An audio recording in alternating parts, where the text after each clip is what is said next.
As suas músicas continuam a ecoar nos nossos ouvidos. Algumas delas têm 3 décadas, mas continuam a ocupar o papel principal nas nossas vidas. Apesar das canções, foi o teatro que a puxou para a vida pública. A televisão manteve-a no topo e a recente participação no Festival RTP da Canção voltou a trazê-la para as primeiras páginas dos jornais. Há muito que dava tudo para tê-la aqui, afinal, não foi preciso muito, bastou um telefonema e aceitou o convite. Adelaide Ferreira, ainda bem que veio, ou ainda bem que vieste. Obrigada, É um prazer ainda bem muito que cá grande. estou. Sou um grande fã, devo assumi-lo aqui, das suas músicas. Eu sou daqueles que há 30 anos que trauteio as suas canções e, portanto, é um prazer tê-la aqui na RTP Informação. Começamos pelo mais recente.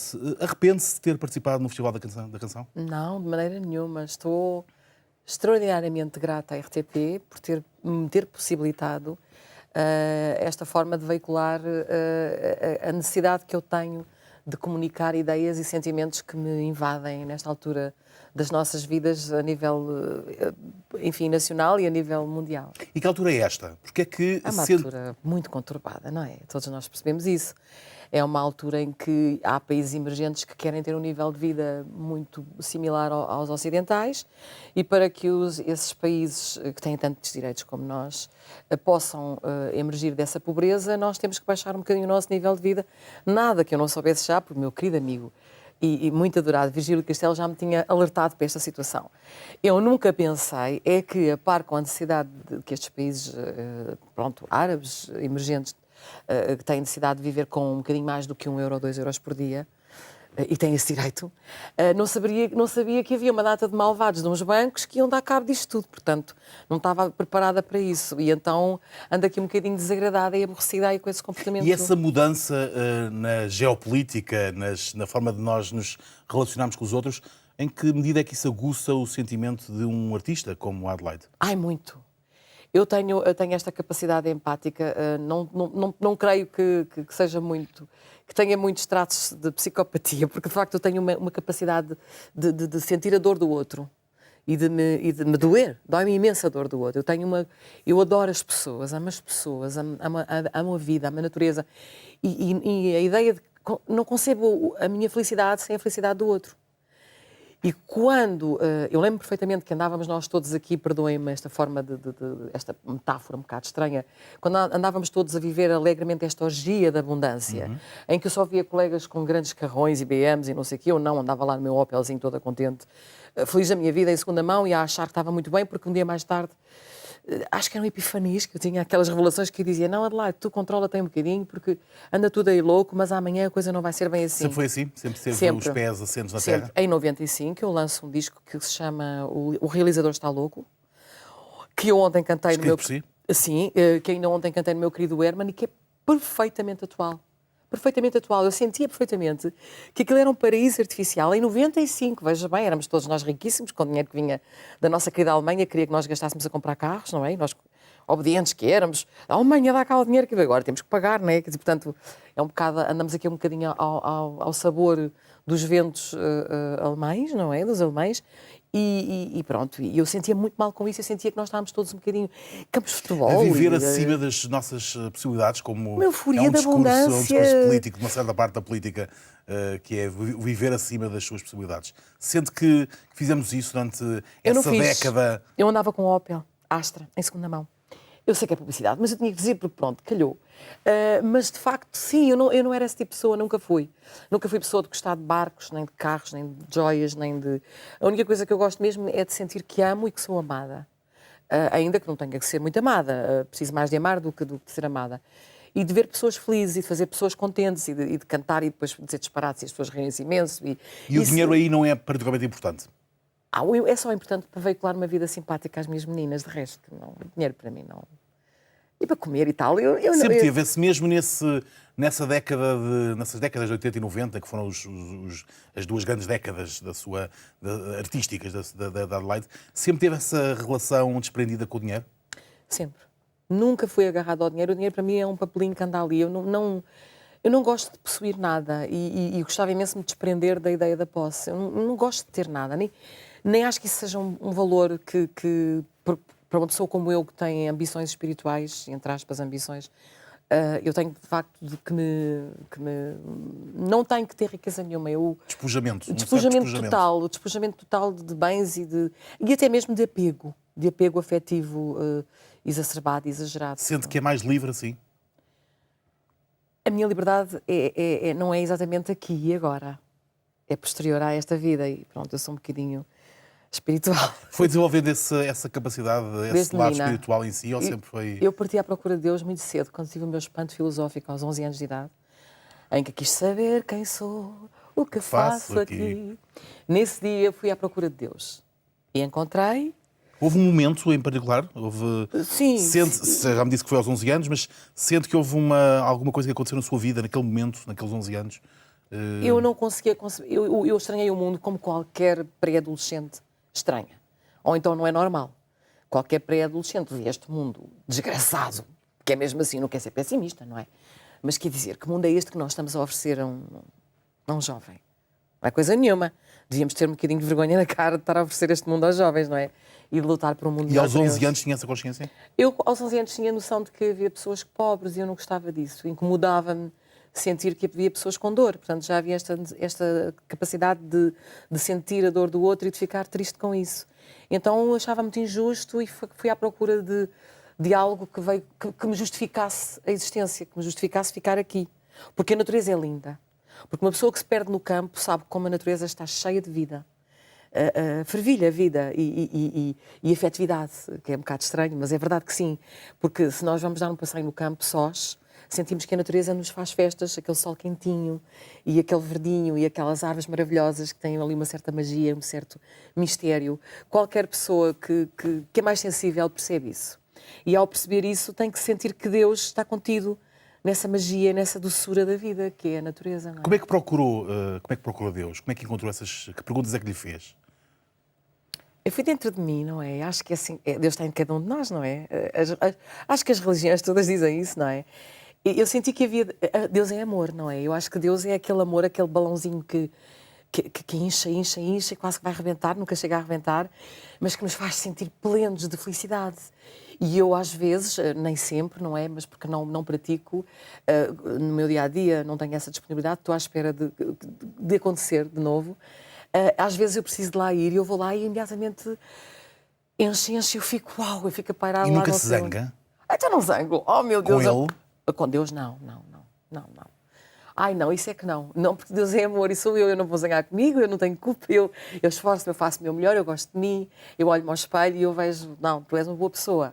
Provavelmente às vezes as coisas não decorrem lá muito bem a outro ou a quem está próximo de ti, mas tu sabes que és boa pessoa e quando eu olho para mim, eu olho para os olhos de Deus. Eu olhar para Deus, eu gosto de mim, eu gosto de mim, eu sei que sou uma boa pessoa, portanto, e eu gosto de Deus e eu acho que a humanidade está de facto dividida nesta dicotomia do bem e do mal. E, de facto, há uns que resolvem pertencer àquela ramificação do bem e aqueles que resolvem pertencer à do mal. Acha que isso é assim tão linear? Tão linear e absolutamente. E tão voluntário? Acha que é uma escolha? Acho. Acha que em algum momento das nossas vidas nós decidimos eu vou fazer parte do bem, eu vou fazer parte do mal? A cada minuto, a cada instante que passa, cada escolha, cada desejo, cada pensamento secreto, já não gosto de ti, desejo que te aconteça isto. Isto é o caminho e depois o pensamento tem asas, não é? E então, se tem asas, meu Deus, o efeito que nós podemos fazer nos outros. Eu acredito que a maior magia da existência é a capacidade do pensamento de mover montanhas, de fazer eletricidade. Se nós pensássemos um bocadinho, quer dizer, se não existisse magia, repare bem, nós éramos primatas e de um momento para o outro nós temos luz, temos câmaras a filmar. Isto não é a força do pensamento, não é a magia do pensamento. Não é um milagre, não é algo que se nós falássemos nisso aos primatas, eles iriam dizer quê? Está para uma pessoa muito reservada nessa matéria, portanto não consigo responder-lhe à pergunta, ainda que fosse uma pergunta... Mas é magia, é mágico. A nossa cabeça tem capacidades extraordinárias. Eu gosto muito do pragmatismo, mas também gosto muito de um lado fantasioso e de um lado... Convivem juntos, o pragmatismo e o lado fantasioso? Tem que ser, para haver um equilíbrio. Para mim, a eletricidade é apenas ligar o interruptor e ela acende. Era magia. Antes de ser. Que era uma magia que estava cá dentro da nossa cabeça. Não é? É uma visão bonita, bonita da vida. Deixe-me voltar ao festival. Eu perguntava-lhe se arrependia, foi de resto a primeira pergunta que lhe fiz, foi, acabou por não chegar à final do festival. Isso para si não era importante? Nada. O que é que leva uma mulher que tem o seu histórico artístico, que está, como eu dizia na introdução deste programa, que está um bocadinho na memória e no coração, na memória dos portugueses. O que é que leva uma mulher a fazer com este histórico, a dar este passo e a arriscar não passar de uma semifinal? Porquê é que isso não foi importante Nem para si? ponderei o risco, não ponderei. Eu gosto de duas coisas, de música e de ser uma pessoa com sentido e consentida. Com sentido na medida em que eu não posso estar aqui só pelo simples facto de estar. É evidente que eu podia refugiar-me num convento budista, meditar e ficar por lá, pairar e Seria feliz? Seria, hei de ser. Vou ser, com certeza. É um desidrato que tem... É, absolutamente. Vai acontecer. No alto de uma montanha. Tem um horizonte temporal Tenho, para isso? essa é a minha maior... É o meu sonho, é o sonho que comanda a minha vida. Mas tem um horizonte temporal? Tem uma ideia? Tenho, assim que desbravar o caminho que eu acho que tenho que cumprir, não é? Eu tenho que sentir que sou útil, antes de mais. Lá não grava discos? Não faz mal. Eu ouço só. os passarinhos. E os passarinhos ouvem-me a mim um bocadinho de vez em quando. Não quero amassá-los muito, não é? Porque os passarinhos cantam tão bem que é um crime, mas pronto. Mas foi pôr nessa perspectiva e na perspectiva de... Aqui há uns tempos atrás eu aprendi piano, aprendi um pouquinho de harmonia e a música. Acho que a música é de facto um mundo mágico. Este então... tem pouco de pragmatismo, tirando lá o aprender a tocar. Todo o resto é um algo que vem não sei de onde. Aliás, eu acho que há uma grande magia no dia em que nós ouvimos uma música e ela se apodera da nossa cabeça e nós podemos dizer, anda uma música na minha cabeça, e alguém poderá dizer, não, estás maluquinho. Não, a música é que me invadiu. Portanto, a música tem este poder mágico de invadir as nossas cabeças. Isso acontece mais vezes. Ando lá a aspirar, o que for lá em casa, a limpar o pó, e de um momento para o outro há uma música que me invade. Há uma ideia que me invade, há um pensamento que me invade. Eu disse, eu tenho que passar isto, tornar isto palpável. E depois, como tenho as músicas, eu tenho que as mostrar, porque os amigos todos me dizem, mas então, isso não vai ficar na gaveta, vai... talvez, sei lá, não sei. Mas depois, com essa música vêm sentimentos, ideias. O festival foi essa montra que precisava? Foi porque... Ou ajudou, pelo menos, Foi porque, olha, eu não me revejo aí agora a gravar discos e a aparecer nesses espetáculos, nesses programas de entretenimento que são perfeitamente legítimos e que eu não tenho nada... Mas onde eu não me insiro, onde eu não me integro, que têm outros ideais de entretenimento puro e simples. E eu, neste momento, acho que o povo precisa de tudo menos de entretenimento. Acho que o mundo precisa de um alertar de consciências e o povo precisa de se pôr de pé e de bater o pé. Porque eu acho que os europeus, os ocidentais, são a vanguarda do pensamento, são a vanguarda do socialismo, são, de facto, um povo muito evoluído. E se este povo agora se deixar ir abaixo, é toda uma construção que foi feita pelos nossos antepassados que vai cair. E ela é maravilhosa. Porque... Portanto, agitar consciências para não nos esquecermos de como e são foi as isso que eu fui coisas. fazer ao festival. Para não se esquecerem de si. Não, qual de mim? Não, de nós todos. Nós, da nossa alma. E de si. Não sentiu a vinda ao festival como uma espécie de prova de vida? Estou aqui, continuo a cantar. Não estou aí. Não é nada disso que me move. Esqueço-me de te esquecer, de 2011, foi o seu último álbum, foi o último álbum que gravou. Acha que os portugueses esqueceram de si? Isso até nem me preocupa nada. Eu não quero que os portugueses esqueçam de si próprios. Não tem nada a ver comigo isto já. Eu já recebi muito de Portugal, sabe? Esta é a fase em que me encontro. Eu agora não quero ficar maricas, porque eu sou um bocado assim. Eu tenho uma emoção muito grande de gratidão, porque eu recebi muito. Eu não sou rica nem nada disso, pouco. Sim, mas recebeu efetivamente. Recebi muito efetivamente. Tenho uma vida, por enquanto, ainda algo confortável. E eu sinto-me uma mulher profundamente grata. E eu não quero que o meu povo sofra. Então, eu tenho uma necessidade muito grande lá dentro de alertar as consciências à minha maneira, à minha singela maneira, porque quem sou eu, não é? E eu vou fazer isso antes de me partir. Tenho que o fazer. E não é só o meu povo, é o povo do mundo inteiro, na medida em que eu considero que os europeus são, de facto, a vanguarda do pensamento, são o povo mais civilizado do planeta. E a música universal. E atenção, se nós não cairmos, se todo o povo europeu não cair, o outro mundo vai crescer connosco. Nós temos é que trazer o outro mundo para o nosso patamar de existência e não nós temos que descer imenso para que os outros subam. Eu sei que não quero falar muito de si, mas eu vou puxar um bocadinho mais por si. Se nós hoje formos a um bar de karaoke ou se formos jogar entre amigos nas consolas do SingStar, há 2, 3, 4 músicas que os portugueses sabem de si. O Dava Tudo, o Amor, o papel principal, o Penso em Ti Eu Sei, o Alma Vazia. Gostar de alguém assim é outro. Gostar de alguém assim. Para o poder e ver também. Isto é o maior reconhecimento. Eu acho que tem a ver com o sentimento, de facto. Cada vez mais acho isso, porque há tantas vozes maravilhosas em Portugal, não é? Que há mais. Meu Deus, ouve-se vozes que eu até fico. Eu acho que não é tanto, porque, como eu dizia no outro dia, não são os quilómetros de voz que se apresentam, embora eu tivesse 1 quilómetro ou outro, 1,5 quilómetro, pai. Não é bem tanto por aí, mas sim pela alma que se dá àquilo que se faz, de cada vez que se faz. E eu tenho tido momentos desses, não são todos, mas há momentos em que, de facto, eu estou lá inteira e estou com tanta entrega e com tanto sentimento que as pessoas acabam por se rever nessa entrega, porque talvez seja um ânimo para a alma deles, não sei. As décadas de 80 e 90 foram esses anos de entrega total, de músicas, muitas músicas muito comerciais, as rádios a passarem as suas músicas. Nossas, de todos nós. De todos nós. Festivais, álbuns lançados. Era uma estrela, Adelaide. Eu sinceramente nunca entrei nesse patamar da vida. Mas o ser uma estrela não é necessariamente mau. Não, mas mesmo assim, eu não gosto dessas coisas. Eu sinceramente até me incomodam. Sempre me incomodaram. Há uma fotografia no dia em que eu ganho o Festival da Canção, que eu, por acaso, agora não sei onde é que ela anda, porque eu não sou agarrada a essas coisas, que estão-me a dar fotógrafos, eu estou assim encostadinha à parede, tipo, tirem-me daqui, porque eu estava incomodada por estar a incomodar os outros, porque eu tinha ganho e alguém... Pensa em Ti Eu Sei. Estás agora 30 anos? Foi, porque eu estava a ganhar e alguém sofria com isso. Porque outras pessoas também queriam ganhar e não ganharam. Mas eu não sou assim, eu não gosto disso. nunca saboreia por completo uma Eu não quero uma vitória. Essas vitórias para mim não são vitórias. Mas quais são as vitórias? Não gosto de competição, acho que competição não é saudável, não veiculo esse tipo de ideais para a humanidade. Acho que para a humanidade deve-se veicular a saudável harmonia das coisas, da música, do jornalismo, do pão que se faz, do padeiro. Ou seja, nós não temos que andar aqui uns contra os outros, mas uns a favor dos outros e entre ajudarmos para uma humanidade melhor. E que sempre que há competição, isso para mim é uma coisa muito má. Eu não gosto de nada.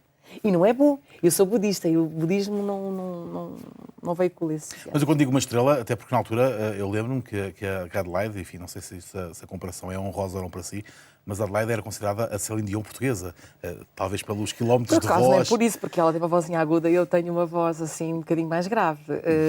Pronto, mas... Eu calculei que esta referência não fosse uma não, coisa eu tenho a voz um bocado até suja, às vezes com grão e meio rouca. Não, mas tem uma voz larga, o espectro eu tinha uma tessitura, ainda tenho um pouco, não vou dizer que uma coisa... É uma coisa extraordinária, não é? Isso é longa, o original são 7 minutos e 18 segundos e não se ouve mal, para não. Não se ouve nada mal. Como diria o Malato, já fomos todos muito felizes a ouvir o Dava Tudo para ter aqui. Como é que começou esse gosto pelas canções? Cantava em pequenina já? Cantava. Sempre foi sempre foi daquelas meninas que cantava, que mostrava a sua aptidão aos outros, ou era mais envergonhada? Como é que era? Eu nunca... A primeira vez que me apercebi que o meu cantar fazia sentido na vida de alguém, tínhamos ido apanhar peixinhos ao rio, que não é muito bom, mas depois nós devolvíamos os peixinhos outra vez. Isso não é nada para um budista, não é nada uma coisa... Não, eu não era budista na altura, coitado. Pronto. Tinha pais, ficamos todos mais descansados. 9 aninhos e tal. Não pensava ainda no sofrimento dos outros. Não, mas eu devolvia-os sempre. Okay. Do amador dos outros, do amador Convida. Exatamente. Não gosto de ver nada a sofrer. Esclarecido. E, aliás, são ideias que eu já passei para as minhas filhas. Nenhuma delas consegue ver um bichinho a morrer, seja ele qual for. Não, mas isso parece-me razoável. Não é? E, aliás, há um não tem a ver quadro... com o budismo só, quer dizer, tem a ver com a... Há um quadro que me impressionou imenso, que era da Idade Média, que era o dia do juízo final. Que eu acho que o Salvador Dalí foi beber muito ali. Tem piada até Dalí, foi beber muito ali. E que era muito curioso, aquele quadro que eu acho fascinante, era pássaros gigantes assim, com as asas em forma de mãos, a engolirem homens. Era o dia do juízo final. Pronto, acho que expliquei tudo. Estamos próximos desse dia do juízo final? Não sei, não faço ideia, não sou adivinha nem nada, não tenho essa capacidade, mas aquele quadro em si, aquela pintura medieval, fez-me ponderar muito bem realmente que a minha postura estava certa. Ou seja, no dia em que eu vi aquilo, disse assim, ok, então eu não gosto de ver uma formiga a morrer, nem uma mosca que chega no banheiro e eu falo com ela, sai daqui, vai-te embora, olha que eu não te quero matar. Portanto, faz sentido. Fala com as formigas. Mais com as moscas, quando elas aparecem no banheiro, porque é muito chato, porque a pessoa está ali a tomar banho, não é? Vem ali uma mosca invadir o espaço e nós, epá, anda lá, vai-te lá embora. Não dá-me de jeito agora a molhar-te e tu afundares-te, não é? Não... Há bocadinho falávamos da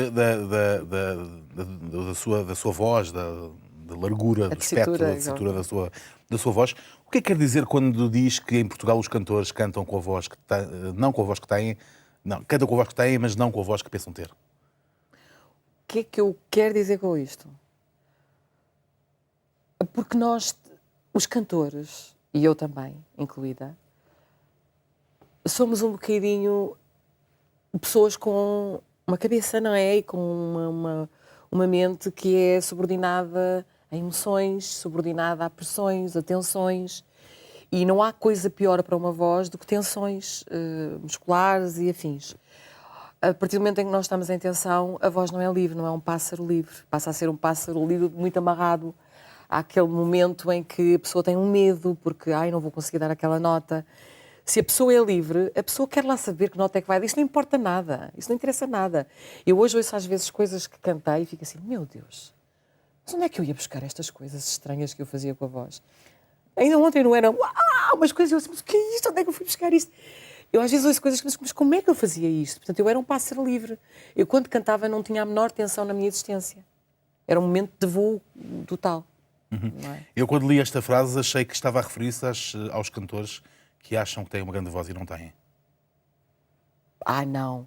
Não, eu estava mesmo a referir-me às tensões que nós temos interiores que não nos deixam, aliás, é a todos os níveis, não é só a cantar, qualquer coisa nos condiciona, nós temos com uma tensão de casa e se calhar já fazemos o nosso trabalho um bocadinho mais, há maior precariedade na nossa função, porque, quer dizer, a pessoa está tensa, está nervosa, não é? Eu acho que isto é geral, mas eu acho que é isso, porque eu tenho dias em que, agora não vou dar aquela nota, eu não dou mesmo. Porque não estou a bater bem na cabecita e não sai, não é? E isso é com todos. É engraçado que as pessoas pensam, e quando falam da sua música, pensam nas baladas, é a sua imagem de marca, mas Adelaide tem alguns álbuns, alguns aliás escritos por si, O Realizador Está Louco ou Os Amantes Imortais, que são rock puro, de grande agitação, com grande pedalada. Mas as baladas são sempre as que ficam mais no coração das pessoas, não é? Antes de eu cantar baladas, ficava rock. Eu acho que é um bocado, as pessoas aceitam-me e pronto. Tipo, olha, ela vem lá, deixa lá ver o que é que ela vai fazer. Porque as pessoas, lá está a minha gratidão. As pessoas sempre tiveram uma grande consistência para comigo, uma grande tolerância e um lado, algum paternalismo e algum carinho, eu acho. Porque para uma menina que chega lá, como ontem dizia o Herman, rebelde e cheia de energia, que vem de lá, com muita simplicidade também, porque eu sempre fui muito simplória, isso não há dúvida nenhuma. Estou aqui sem brincos, lá me esqueci dos brincos e das pulseiras e dos diamantes e dessas coisas todas. Portanto, que vem de lá cheia de força, cheia de coragem, cheia de amor por tudo, fez muitos disparates pelo caminho, não é? Porque era muita coisa ao mesmo tempo. Eu lembro perfeitamente... Que disparates é que se arrepende? Dos que se pode contar, evidentemente. Não ter pensado um bocadinho mais, a dada altura. Não sei, eu sempre fui muito intuitiva e muito espontânea. Se calhar se eu fosse um bocado mais pragmática, um bocadinho mais cerebral, não tão apaixonada, se calhar teria feito as coisas de uma forma diferente e mais ponderada. E se calhar tinha sido mais útil. Faço-me entender. Se calhar houve alturas que eu andei ali por caminhos sinuosos que não eram tão ponderados. Eu acho que só comecei a fazer algo verdadeiramente pensado a partir dos Amantes Imortais. Foi a partir daí que eu disse, não, eu vou escrever, porque eu lia muito. Eu lia...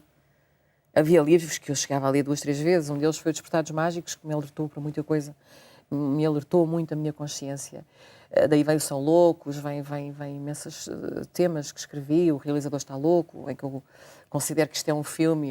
Por acaso não lhe chamei um filme de terror, mas disse-lhe que o realizador que está a fazer este filme está louco, faça ali. E só a partir daí é que eu senti que comecei a ser útil. Tinha os meus 29 anos e eu senti, não, eu tenho... Porque eu sempre fui uma mulher de esquerda. E andei feita tola, a fazer sabe Deus o quê? Fazer umas coisas e tal, chamava-me, eu ia, não é? Porque eu gostava mesmo era de teatro, era atriz. Estava no Teatro Aberto a fazer os meus teatros, aqueles que gostava tanto daquilo que fazia ali, era tão feliz. E de um momento para o outro é o Paulo de Carvalho, anda a gravar um disquinho. É engraçado dizer isso, porque nós íamos tocar precisamente nesse assunto. Temos falado de música, mas a sua o seu arranque é, obviamente, a representação, com a sua formação em Évora e depois com os teatros, com os teatrinhos, como estava a dizer. É muito engraçado porque as pessoas conhecem da música. Eu lembro-me de há uns anos, em 2012, quando a Adelaide fez Espanhola Mercedes, numa novela da concorrência. Espanhola Mercedes. Alguém me dizia... Então agora a Adelaide também já é atriz. Mas várias pessoas me disseram isso. E diziam, não, a Adelaide não é, já agora não é atriz. Ela sempre foi atriz. De resto, foi a sua principal ocupação durante muito tempo. Dá-lhe um gozo muito especial a representação? Adoro. É aquele momento em que eu deixo de ser eu e passo a ser outra pessoa. Isso é tão divertido, brincar.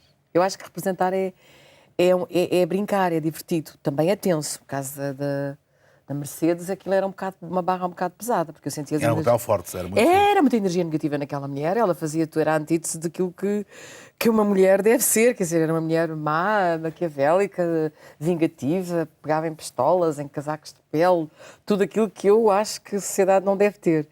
E depois era muito má, matava as pessoas e raptava crianças, quer dizer, era muito má.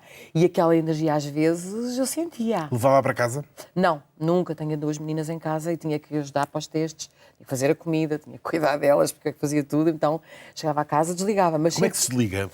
Mas eu tinha uma... Que magia é essa, não é? Porque havia não colegas há que extrapolavam e eu sentia que extrapolavam. E eu lembro perfeitamente aquilo era um grande espaço até se chegar ao platô e que havia um colega, não vou especificar quem, porque é uma pessoa que eu amo muito, muito, muito, tenho um carinho muito grande e que respeito e que me ajudou imenso e que eu adoro. Lá vem aquela outra daquela espanhola. Eu vinha ali a 500 metros e já estava a ouvir aquilo tudo. E eu, ups, quer dizer, aí sim, eu deixava o peso da personagem descer a mim e ficava a sentir muito mal, porque eu era má. Mas era só aquele momento em que aquilo me afetava, mas afetava-me a sério. Eu andava ali com muito peso em cima de mim. Foi duro, fazer aquela espanhola foi duro. Mas antes disso tinha feito uma mulher que foi tão gira, que foi uma beata. Opa, que me deu um prazer, que era cómica. Essa que me divertiu imenso. Muito, muito, muito. As personagens cómicas são qualquer coisa. Tem saudades de fazer novela? Ai, olha para mim. Com um sorriso de orelha a orelha, não é? Gosto imenso. Agora que é muito engraçado que mostra esse sorriso de orelha a orelha muito mais quando falamos de representação do que a cantar, não é? É porque a música está ao meu alcance a todo momento, a todo instante. Basta sentar-me ao piano, num teclado e sai música. A música é a minha bebida, é a minha essência, não é? A representação é algo que é um privilégio, que às vezes alguém se lembra. Adelaide, se fizesse este papelinho, vem cá, vamos cá ver se tu és capaz. Combinámos uma pessoa, mas a pessoa declinou porque não pôde e tal. Houve alguém que se lembrou, por acaso foi o Virgílio Castelo, não sei bem como, eu tenho uma gratidão imensa para com o Virgílio Castelo, que nem sequer somos pessoas muito próximas, mas não sei porque ele um dia havia esse papel da Mercedes, não é Mercedes, del Pilar, pronto. Sim. E tinham convidado uma atriz e a atriz não pôde. E ele disse, vocês não vão me chamar muito, assim, louco, mas eu acho que a Adelaide era para este papel. Então chamaram para um casting, lá fui eu fazer o casting. Ai, tu achas que eras capaz de fazer espanhol? Eu vou tentar e tal. E fiquei.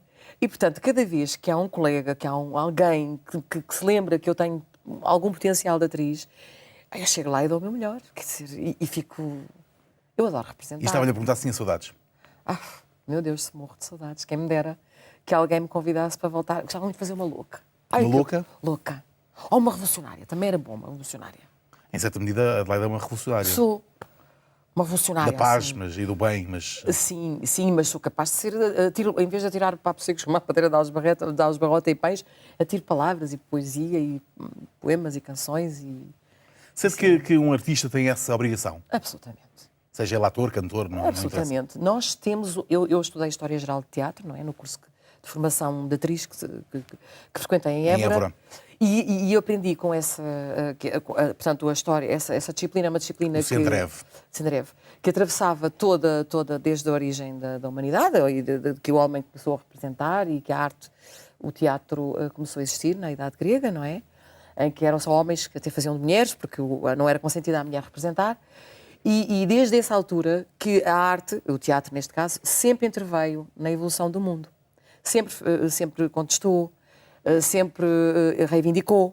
Portanto, a arte tem que ser pioneira, tem que ser a vanguarda do pensamento. A arte, o jornalismo. E acho que nós temos andado todos um bocadinho divorciados dessa Não nossa... pode ser só entretenimento, tem de haver... Só é entretenimento agora? Pouco ou nada há de arte? A culpa é de quem? Desculpa. A culpa é de quem?